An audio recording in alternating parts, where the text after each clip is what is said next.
I get it, you're standing in the garage, looking at a pile of metal scraps and wondering if a TIG welder is really worth the space on your workbench, especially when every other hobbyist swears by a cheap stick welder. The fear of splurging on a machine that sits idle, or worse, one that just can't handle the aluminum bike frame you're trying to repair, makes any purchase feel like a gamble. I've been there, scrolling through endless forums, watching YouTube demos, and trying to separate hype from the real deal before I finally took the plunge. Link is in the description if you want to check the product details on Amazon. The Forney 421-220 AC DC TIG Welder Amptrol package landed on my radar because it promises a blend of power and flexibility that most entry-level welders don't.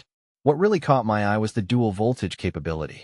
If you've ever tried to plug a 240-volt machine into a typical home outlet and ended up with a blown breaker, you'll appreciate a unit that can switch between 120V and 230V without a separate transformer.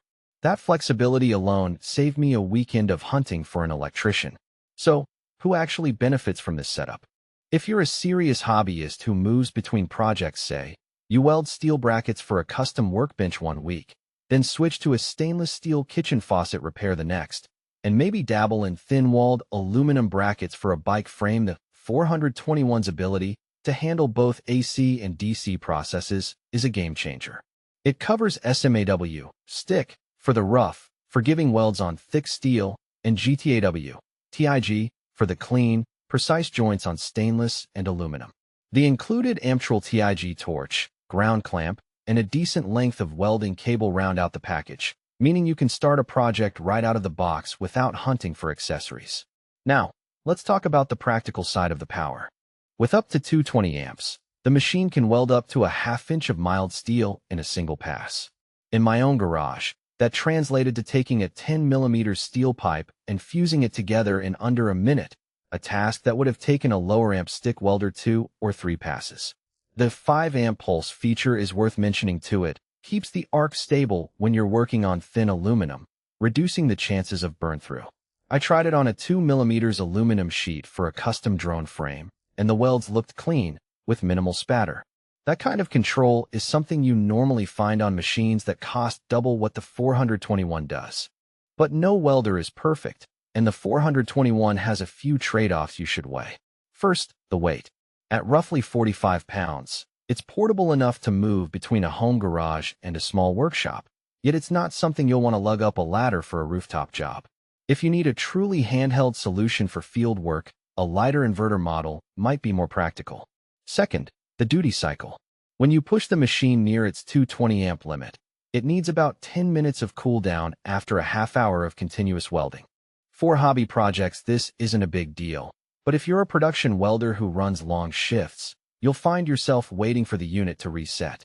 I noticed this on a day when I was building a small steel gate. After welding a few sections back-to-back, the unit began to overheat, and I had to pause, which added roughly 15 minutes to the overall build time. Another nuance is the learning curve. TIG welding is inherently more skill-intensive than stick, and while the 421's pulse control helps, you still need to master foot pedal modulation and torch angle to get those glass-smooth welds. If you've never held a TIG torch before, expect a few trial runs before you feel comfortable. The included torch is functional, but it's not the most ergonomic design on the market. The trigger can feel a bit stiff after prolonged use. Upgrading to a higher-end torch later is straightforward, though, and the machine's standard 6mm connector makes that swap painless. From a value perspective, the package really shines when you consider the cost of buying each component separately. A decent TIG torch, a reliable ground clamp, and a length of welding cable can easily add up to a few $100s on their own. Forney bundles them together, which, coupled with the dual voltage flexibility, makes the 421 a solid entry point for anyone looking to expand beyond stick welding without breaking the bank. If you're the type who only ever welds on a weekend to repair a garden fence or patch up a car chassis, you might be better off sticking with a good stick welder and a cheap inverter.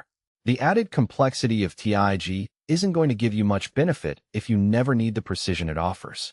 Conversely, if you're already comfortable with stick welding and are curious about stepping into the world of clean, high-finish welds, this machine offers a low-risk way to test the waters.